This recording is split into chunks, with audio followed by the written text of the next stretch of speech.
Hovindism bonus number 1. Attacking the Smithsonian. Warning: if you are currently in possession of an irony and/or bullshit meter, we kindly ask that you disable such devices. The utter nonsense you are about to witness has been scientifically documented to cause such devices to explode. We will inform you when it is safe to return your equipment to full functionality. You have been warned. Advanced stone tools were found in a gold mine in California. They're digging in the middle of this mountain, digging a shaft back into a gravel pit under layers of lava supposed to be 55 million years old, and they find human tools in there. Professor Holmes of the Smithsonian was one of the most vocal critics of the California finds. He said, "Perhaps if Professor Whitney had fully appreciated the story of human evolution, as it is understood today, he would have hesitated to announce the conclusions, notwithstanding the imposing array of testimony." Is he saying he shouldn't have announced this finding because it goes against the theory? Mr. Hovind is describing the Calaveras skull. This was actually a challenge to piece together since he so horribly butchered the narrative. On February 25, 1866, miners found a human skull 39 meters below the surface of the earth. The skull made its way into the hands of Dr. Josiah Whitney, then serving as the state geologist of California as well as a professor of geology. No tools were found. It's a skull. There's a difference between the two. Dr. Whitney was known for his fringe hypothesis that humans, mastodons, and elephants coexisted in California during the Pliocene, which is from 5.3 to 1.8 million years ago. He published this hypothesis a year before being given the skull without any supporting evidence whatsoever.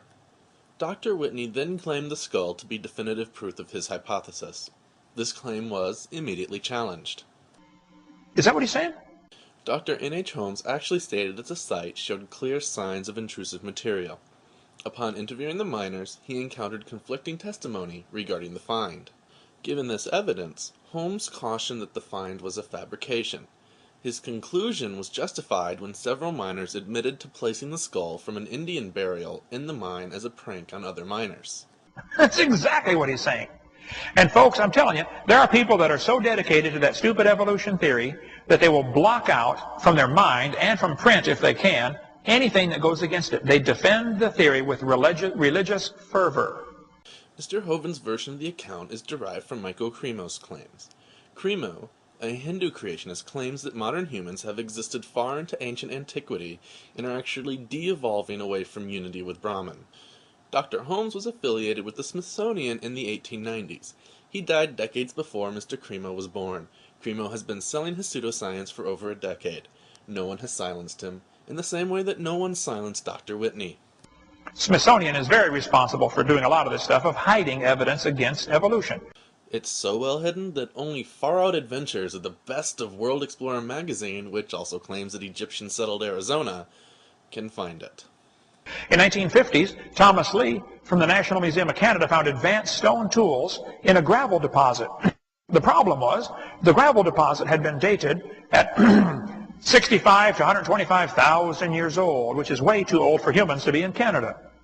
Dr. Thomas Lee discovered Shigwanda, or however you pronounce that, one of the earliest settlements in North America. Dr. Lee dated the site to 30,000 years ago, not 65 to 125,000 years ago. Dr. Lee's dating is controversial because it conflicts with subsequent studies of the site. So, the director of the museum was fired for refusing to fire the discoverer. Dr. Lee's mentor had a falling out with the museum director over a year after the discovery was published. When his mentor left the museum, Dr. Lee resigned out of loyalty. This is a common practice in academia. Tons of artifacts disappeared into storage bins. The discovery had to be killed. It would have forced the rewriting of almost every book in the business. Actually, numerous museums throughout Canada have Shigwandan, or however you say that, exhibits, which is the poorest way to conduct a cover-up ever. The real controversy surrounding the site is whether it is a pre-Clovis or Paleo-Indian settlement. If it's pre-Clovis, it's the earliest human settlement in North America. If it's Paleo-Indian, it's just an early settlement. So why bother with this nonsense and risk destroying your valuable irony and bullshit meters? Well, a YouTube user attached this conspiracy theory to our satirical video regarding Mr. Hovind. Apparently he chose that instead of our critical analysis videos, which detailed the errors in Mr. Hovind's claims, including this one.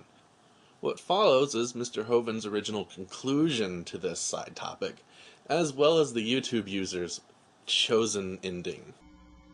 We can't have you find something that goes against our theory because all of the books we've printed talk about how wonderful the theory is, and now you're going to make us rewrite all these books, so you're fired.